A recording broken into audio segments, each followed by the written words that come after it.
CM Siddaramaiah ಸಂಪುಟ ಪುನರ್ರಚನೆ ಮಾಡೋಕೆ ಬಯಸಿದ್ದಾರೆ. ಡಿಸಿಎಂ ಡಿಕೆ ಶಿವಕುಮಾರ್ ಕೂಡ ಪವರ್ ಗೇಮ್ ಆಡ್ತಿದ್ದಾರೆ. ಇದೇ ವಿಚಾರಗಳನ್ನ ಮಾತನಾಡೋಕೆ ದೆಹಲಿಗೆ ಹೋಗಿದ್ದ ಇಬ್ಬರು ನಾಯಕರು ದೆಹಲಿಯಿಂದ ವಾಪಸ್ ಆಗಿದ್ದಾರೆ. ಸಂಪುಟ ಸೇರೋ ಆಸೆ ಎಲ್ರಿಗೂ ಇದ್ದೇ ಇರುತ್ತೆ, ಅದರಲ್ಲಿ ತಪ್ಪೇನಿದೆ ಅಂತ ಡಿಕೆಶಿ ಹೇಳ್ತಿದ್ರೆ, ಸಿದ್ದರಾಮಯ್ಯನವರು ಮಾತ್ರ ಹೈಕಮಾಂಡ್ ಭೇಟಿಯ ಗುಟ್ಟನ್ನ ಬಿಟ್ಕೊಡ್ತಾ ಇಲ್ಲ. ನಾನು ಯಾವ ಕಾರಣಕ್ಕೂ ಕಾಂಗ್ರೆಸ್ ಪಕ್ಷಕ್ಕೆ ಬ್ಲ್ಯಾಕ್ ಮೇಲ್ ಮಾಡೋಣಲ್ಲ. ಕ್ಯಾಬಿನೆಟ್ ರೀಶಫಲ್ ಆಗಲಿ ಈ ವಿಚಾರಗಳೆಲ್ಲನೂ ಕೂಡ ಪಕ್ಷದ ಹೈಕಮಾಂಡ್ ತೀರ್ಮಾನ ಮಾಡ್ತದೆ. ಏನೂ ನಮ್ಗೆ ಗೊತ್ತಿಲ್ಲ, ಅದು ಎಸಿಸಿಗೆ ಮತ್ತು ಅಧ್ಯಕ್ಷರಿಗೆ ಗೊತ್ತಿರೋ ವಿಷಯ. ಸಂಪುಟ ಪುನರಚನೆ ಆಗಬೇಕು, ಆಗ ಖಾತೆಗಳು ಬದಲಾವಣೆ ಆಗ್ತವೆ. ಕ್ಯಾಬಿನೆಟ್ ವಿಸ್ತರಣೆ ಆದರೆ ಡಿಕೆ ಶಿವಕುಮಾರ್ಗೆ ಪಂಗನಾಮ. ಎಲ್ಲಿವರೆಗೂ ಕಾಂಗ್ರೆಸ್ ಅಲ್ಲಿ ಯಾವ ಸ್ಥಾನದಲ್ಲಿ ಕೆಲಸ ಮಾಡಿ ಹೋಗ್ತಾರೆ ಅಲ್ಲಿವರೆಗೂ ನಾನು ಒಬ್ಬ ಶಿಸ್ತಿನ ಸಿಪಾಯಿ ಮಾಡ್ತೀನಿ. ಬಿಹಾರ್ ಚುನಾವಣೆಯಲ್ಲಿ ಕಾಂಗ್ರೆಸ್ ಮಕ್ಕಾಡಿ ಮಲಗಿದ ಮೇಲೆ ರಾಜ್ಯ ರಾಜಕಾರಣದ ಸೌಂಡ್ ಜೋರಾಗ್ತಿದೆ. ಅಧಿಕಾರ ಹಸ್ತಾಂತರ, ನಾಯಕತ್ವ ಬದಲಾವಣೆಯ ಕೂಗುಗಳು ತಂಡ ಹೊಡೆಯುತ್ತಿದ್ದು, ಸಂಪುಟ ಪುನಾರಚನೆ ಸಾಧ್ಯತೆಯ ಬಗ್ಗೆಯೇ ಚರ್ಚೆ ತಾರಕಕ್ಕೇರಿದೆ.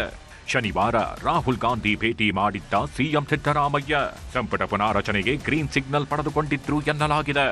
ಅಲ್ಲದೆ ರಾಹುಲ್ ಸೂಚನೆಯಂತೆ ಎಐಸಿಸಿ ಅಧ್ಯಕ್ಷ ಮಲ್ಲಿಕಾರ್ಜುನ ಖರ್ಗೆ ಅವರನ್ನು ಸಿಎಂ ಭೇಟಿ ಮಾಡಿ ಮಾತುಕತೆ ನಡೆಸಿದ್ದಾರೆ.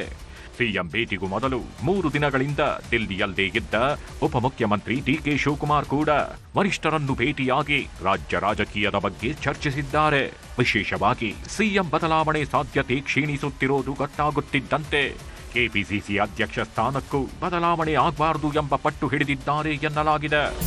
ಸಚಿವರಾಗೋ ಲೆಕ್ಕಾಚಾರದಲ್ಲಿದ್ದಾರೆ ಸರ್, ನಡೆಯುತ್ತೆ. ತಪ್ಪೇನಿದೆ, ಎಲ್ಲರಿಗೂ ಹಕ್ಕಿದೆಯಲ್ಲ. MLA ಆದವರು MLC ಆದವರು ಎಲ್ಲರಿಗೂ ಹಕ್ಕಿದೆ.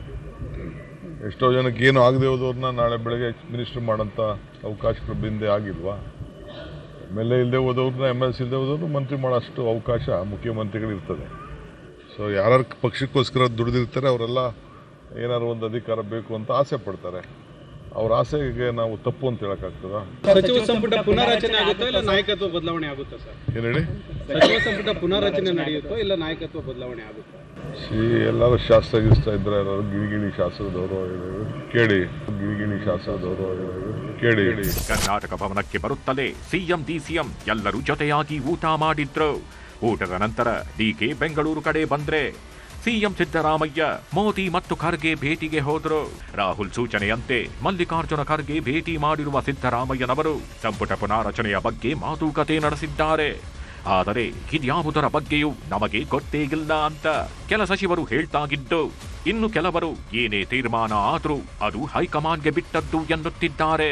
ಕ್ಯಾಬಿನೆಟ್ ರೀಶಫಲ್ ಆಗಲಿ ಈ ವಿಚಾರಗಳೆಲ್ಲನೂ ಕೂಡ ಪಕ್ಷದ ಹೈಕಮಾಂಡ್ ತೀರ್ಮಾನ ಮಾಡ್ತದೆ. ಎಸಿಸಿ ಅಧ್ಯಕ್ಷರು ಸೋನಿಯಾ ಗಾಂಧಿಯವರು, ರಾಹುಲ್ ಗಾಂಧಿಯವರು, ಮುಖ್ಯಮಂತ್ರಿಗಳು ಮತ್ತು ಕೆಪಿಸಿಸಿ ಅಧ್ಯಕ್ಷರು, ನಮ್ಮ ಜನರಲ್ ಸೆಕ್ರೆಟರಿ ಸುರ್ಜೇವಾಲಾ ಅವರು, ವೇಣುಗೋಪಾಲ್ ಅವರು, ಇವರೆಲ್ಲರೂ ಕೂಡ ನಿರ್ಣಯ ಮಾಡ್ತಾರೆ. ಈ ಎಲ್ಲ ವಿಚಾರಗಳು ಅಪ್ರಸ್ತುತ. ಇದು ಏನೂ ನಮ್ಗೆ ಗೊತ್ತಿಲ್ಲ, ಅದು ಎಸಿಸಿಗೆ ಮತ್ತು ಅಧ್ಯಕ್ಷರಿಗೆ ಗೊತ್ತಿರೋ ವಿಷಯ. ಅವ್ರು ಕೂತ್ಕೊಂಡು ಏನು ಮಾಡಬೇಕು, ಏನು ಮಾಡಬಾರ್ದು, ಏನಾಗಬೇಕು, ಏನಾಗಬಾರ್ದು ಅವ್ರು ತೀರ್ಮಾನ ಮಾಡ್ತಾರೆ. ಸಂಪುಟ ಪುನರ್ರಚನೆ ಆಗಬೇಕು, ಹೌದಾ? ಆಗ ಖಾತೆಗಳು ಬದಲಾವಣೆ ಆಗ್ತವೆ ಅನ್ನೋ ಸಂದರ್ಭ ಬರಬೇಕು. ಬಂದಾಗ ನನಗೇನಾದರೂ ಪೊಲೀಸ್ ಇಲಾಖೆ ಮೇಲೆ ಕೋಪ ಇದ್ದರೆ ಅಥವಾ ಇಷ್ಟ ಇಲ್ಲದೆ ಇದ್ದರೆ ಕೇಳಬೇಕು. ಇವ್ಯಾವೂ ನಡೆದಿಲ್ಲಲ್ಲ, ಏನು ಬದಲಾವಣೆ ಇಲ್ಲ. ಸದ್ಯಕ್ಕೆ ನಡೀಲಿ. ಸಿಎಂ ಸಿದ್ದರಾಮಯ್ಯ 5 ವರ್ಷ ಸಿಎಂ ಸರ್. ಹೈಕಮಾಂಡ್ ಅವ್ರು ಕೇಳಿ, ನನ್ನ ಹತ್ರ ಚರ್ಚೆ. ನಾನು ಹೈಕಮಾಂಡ್ ಈಗ ಹೈಕಮಾಂಡ್ ನಾನು ಹೋಗಿದ್ದಾನ, ಅದು ಮುಖ್ಯಮಂತ್ರಿಗಳನ್ನೂ ಭೇಟಿಯಾಗಿಲ್ಲ ನಾನು. ಸಂಪುಟ ಪುನಾರಚನೆ ಸುಳಿವು ಸಿಗುತ್ತಲೇ ಸಿಎಂ ಸಿದ್ದರಾಮಯ್ಯನವರ ಹಿಂದೆ ಮುಂದೆ ಮಂತ್ರಿಗಿರಿ ಆಕಾಂಕ್ಷಿಗಳು ಸುತ್ತೋಕೆ ಶುರು ಮಾಡಿದ್ದಾರೆ. ಬೆಂಗಳೂರಲ್ಲಿ ಸಿಎಂ ಭೇಟಿ ಮಾಡಿರುವ ಮಾಜಿ ಸಚಿವ ಕೆಎನ್ ರಾಜಣ್ಣ ಪ್ರಬಲ ಲಾಬಿ ಮಾಡಿದ್ದಾರೆ. ಸಂಪುಟದಿಂದ ಸಡನ್ ಆಗಿ ತಮ್ಮನ್ನ ಕೈಬಿಟ್ಟಿರೋದು ತಪ್ಪು ತಿಳುವಳಿಕೆಯಿಂದ ಎಂಬುದನ್ನು ದೆಹಲಿ ಪ್ರವಾಸದ ವೇಳೆ ವರಿಷ್ಠರ ಗಮನಕ್ಕೆ ತರಲು ಸಿಎಂಗೆ ರಾಜಣ್ಣ ಮನವಿ ಮಾಡಿದ್ದಾರೆ. ಬೆಂಗಳೂರಿನ ಸಿಎಂ ಮನೆ, ಸಿಎಂ ಕಚೇರಿ ಅಷ್ಟೇ ಅಲ್ಲ, ಸಿಎಂ ಜೊತೆಗೆ ದೆಹಲಿಗೂ ಕೂಡ ಕೆಲವರು ಹಾರಿದ್ದಾರೆ. ಸಂಪುಟದಲ್ಲಿ ಸ್ಥಾನ ಪಡೆಯಲು ವರಿಷ್ಠರ ಮೇಲೆ ಒತ್ತಡ ಹೇರಲು ಕೆಲವರಿಂದ ಪ್ರಯತ್ನಗಳು ಸಾಗಿವೆ. ಸಿದ್ದರಾಮಯ್ಯ ಜೊತೆಗೆ ದೆಹಲಿಗೆ ಕೃಷ್ಣ ಬೈರೇಗೌಡ, ಜಮೀರ್ ಅಹಮದ್, ಭೈರತಿ ಸುರೇಶ್, ಡಾಕ್ಟರ್ ಮಹದೇವಪ್ಪ ಹೋಗಿದ್ದಾರೆ. ಅಲ್ಲದೆ MLC ಬಿಕೆ ಹರಿಪ್ರಸಾದ್, ಶಾಸಕರಾದ ಡಾಕ್ಟರ್ ಅಜಯ್ ಸಿಂಗ್, ಬಸವರಾಜ ರಾಯರೆಡ್ಡಿ, ಬಂಗಾರಪೇಟೆ ನಾರಾಯಣಸ್ವಾಮಿ ಸೇರಿದಂತೆ ಹಲವರು ಸಿಎಂಗೂ ಮೊದಲೇ ದೆಹಲಿಗೆ ಹೋಗಿದ್ದರು. ಇದರ ನಡುವೆ ಸಂಪುಟ ಪುನಾರಚನೆಗೆ ಕಾಂಗ್ರೆಸ್ ಹೈಕಮಾಂಡ್ ಕೆಲವು ಮಾನದಂಡ ನಿಗದಿ ಮಾಡಿದೆ. ಹಿರಿತನ, ಪಕ್ಷನಿಷ್ಠೆ, ಜಿಲ್ಲಾವಾರು, ಪ್ರದೇಶವಾರು ಹಾಗೂ ಸಮುದಾಯವಾರು ಆದ್ಯತೆಗಳ ಮೇಲೆ ಮಂತ್ರಿ ಸ್ಥಾನಕ್ಕೆ ಪರಿಗಣಿಸಬಹುದು ಎನ್ನುವುದು ಶಾಸಕರ ಲೆಕ್ಕಾಚಾರ. ಜೊತೆಗೆ ಪಕ್ಷ ಬಲವರ್ಧನೆಗೆ ಮಾಡಿರುವ ಕೆಲಸಗಳನ್ನು ಮುಂದಿಟ್ಟುಕೊಂಡು ಶಾಸಕರಿಂದ ಮಂತ್ರಿಗಿರಿ ಪಡೆಯುವ ವಿಶ್ವಾಸವಿದೆ. ಕಾಂಗ್ರೆಸ್ ಪಕ್ಷದಲ್ಲಿ ಕಳೆದ 50 ವರ್ಷದಿಂದ ನನ್ನ ತಂದೆ, ನನ್ನ ತಾಯಿ, ನಾನು ಒಂದು ಬುನಾದಿಯಾಗಿ ಕಾಂಗ್ರೆಸ್ ಪಕ್ಷದಲ್ಲಿ ನಾವು ಇದ್ದೀವಿ. ಕಾಂಗ್ರೆಸ್ ಪಕ್ಷದಲ್ಲಿ ಸೇವೆ ಸಲ್ಲಿಸಿದ್ದೀವಿ. ಅದಕ್ಕೆ ನಮ್ಮನ್ನು ಗುರುತಿಸಿ ಅಂತ ಕೇಳ್ಕೊಂಡಿದ್ದೀವಿ ಅಷ್ಟೇ. ವಿಶ್ವಾಸ ಇದೆ ಸರ್? ವಿಶ್ವಾಸ ಖಂಡಿತವಾಗಿ ಇದೆ. ನೋಡಿ, ನಮಗೆ ಈಗ ಡಿಸೆಂಬರ್ 8ರಿಂದ 20ನೇ ತಾರೀಕಿಗೆ 19ನೇ ತಾರೀಕುವರೆಗೆ ಸೆಷನ್ ನಡೆಯುವ ಜವಾಬ್ದಾರಿ ನಮಗೆ ಇಬ್ಬರಿಗೆ ಕೂಡ ಇದೆ. ನಾವು ಆಡಳಿತ ಪಕ್ಷ, ಪ್ರತಿಪಕ್ಷ ಎಲ್ಲ ವಿಶ್ವಾಸಕ್ಕೆ ತೆಗೆದುಕೊಂಡು ಹೇಗೆ ಸಮರ್ಪಕವಾಗಿ ಈ ಅಧಿವೇಶನ ನಡೆಸಬೇಕು, ಕರ್ನಾಟಕ ರಾಜ್ಯ, ಉತ್ತರ ಕನ್ನಡ ಜನರಿಗೆ ಪ್ರಯೋಜನ ಆಗಬೇಕಂತ ಅದರ ಬಗ್ಗೆ ಚಿಂತಿತರಾಗಿದ್ದೇವೆ. ರಾಜ್ಯದಲ್ಲಿ ಏನು ನಡೀತದೆ ನಮಗೆ ವಿಚಾರವೇ ಅದು ABCD ಇವತ್ತು ಗೊತ್ತಿಲ್ಲ. ಹೊಸಬ್ರ ಹತ್ರ ಹೊಸ ಥಾಟ್ಸ್ ಇರ್ತದೆ, ಏನು ಅಭಿವೃದ್ಧಿ ಅದ್ರ ಬಗ್ಗೆ ಅದೊಂದು ಅನುಕೂಲ ಆಗ್ತದೆ ಅಂತ ನನ್ನ ಅಭಿಪ್ರಾಯ. ಹೊಸಬ್ರಿಗೆ ಅವಕಾಶ ಮಾಡಬೇಕು. ಸಂಪುಟ ಪುನಾರಚನೆಗೆ ಖರ್ಗೆ ಓಕೆ ಅಂದ್ರೆ ಸಹಜವಾಗಿ ಯಾರು ಉಳಿತಾರೆ, ಯಾರನ್ನು ಕಿತ್ತು ಹಾಕ್ತಾರೆ ಎಂಬ ಕುತೂಹಲ ಇದ್ದೇ ಇದೆ.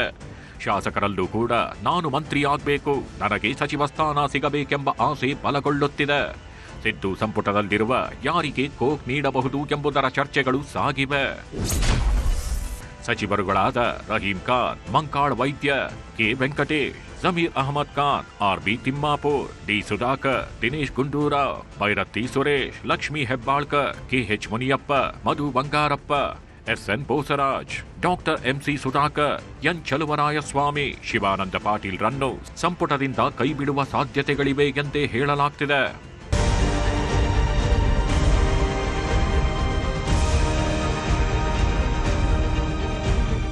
ಹಾಗೆ ಹೊಸ ಸಂಪುಟದ ಬಗ್ಗೆಯೂ ಕುತೂಹಲ ಮೂಡಿಸಿದೆ. ಯಾರೆಲ್ಲ ಹೊಸ ಟೀಮ್ಗೆ ಬರ್ತಾರೆ ಅನ್ನೋ ಚರ್ಚೆಗಳು ಸಾಗಿವೆ. ಶಾಸಕರುಗಳಾದ B Nagendra, UT Khader, RV Deshpande, MLC BK Hariprasad, ಶಾಸಕ SN Narayanaswamy, T Raghumurthy, KN Shivalingegowda, SN Subbareddy, Roopa Shashidhar, M Krishnappa, Tanveer Sait, Yashwant Rayagouda Patil, Lakshman Savadi, C Puttarangashetty, BK Sangameshwar, HC Balakrishna, P Narendra Swamy, Ashok Pattan, Basavaraj Rayareddy, Raghavendra Hitnal, K Shadakshari, MLC Salim Ahmed ಪ್ರಬಲ ಆಕಾಂಕ್ಷಿಗಳಾಗಿದ್ದಾರೆ. ಅಂತಿಮವಾಗಿ ಮಾಡಬೇಕೋ ಬೇಡವೋ ತೀರ್ಮಾನ ಪಕ್ಷದ ವರಿಷ್ಠರದ್ದು, ಮುಖ್ಯಮಂತ್ರಿದು, ಉಪಮುಖ್ಯಮಂತ್ರಿಗಳು ಆ ತೀರ್ಮಾನ ತಗೊಳ್ತಾರೆ. ಅಲ್ಲ, ನೀವು ಆಕಾಂಕ್ಷಿ. ಈಗಾಗಲೇ ನಾವು ಹೇಳಿದ್ವಿ, ಯಾವಾಗ ಸಚಿವ ಸಂಪುಟ ತೀರ್ಮಾನ ಆಗುತ್ತೆ ಆ ಸಂದರ್ಭದಲ್ಲಿ ನಮಗೊಂದು ಅವಕಾಶ ಸಿಗುತ್ತೆ ಅಂತ ವಿಶ್ವಾಸ ಇದೆ. ಹೀಗೆ ಕನಿಷ್ಠ 1 ಡಜನ್ ಸಚಿವರನ್ನ ಸಂಪುಟದಿಂದ ಕೈಬಿಡುವ ಸಾಧ್ಯತೆ ದಟ್ಟವಾಗಿದೆ ಎಂಬುದು ಕಾಂಗ್ರೆಸ್ನಲ್ಲಿ ಕೇಳಿ ಬರುತ್ತಿರುವ ಮಾತು. ಆದರೆ ಹೊರ ಹೋಗುವ ಸಚಿವರ ಸ್ಥಾನಕ್ಕೆ 2 ಡಜನ್ಗಿಂತಲೂ ಜಾಸ್ತಿ ಶಾಸಕರ ನಡುವೆ ಪೈಪೋಟಿ ಸಾಗುತ್ತಿದೆ. ಆದರೆ ಇವೆಲ್ಲವೂ ಯಾವಾಗ ನೆರವೇರುತ್ತೆ, ಯಾವಾಗ ಸಂಪುಟ ಪುನರಚನೆ ಆಗತ್ತೆ ಎನ್ನುವುದು CM ಖರ್ಗೆ ಭೇಟಿಯ ನಂತರವೇ ಸ್ಪಷ್ಟ ಉತ್ತರ ಸಿಗಲಿದೆ. Bureau report, News 18.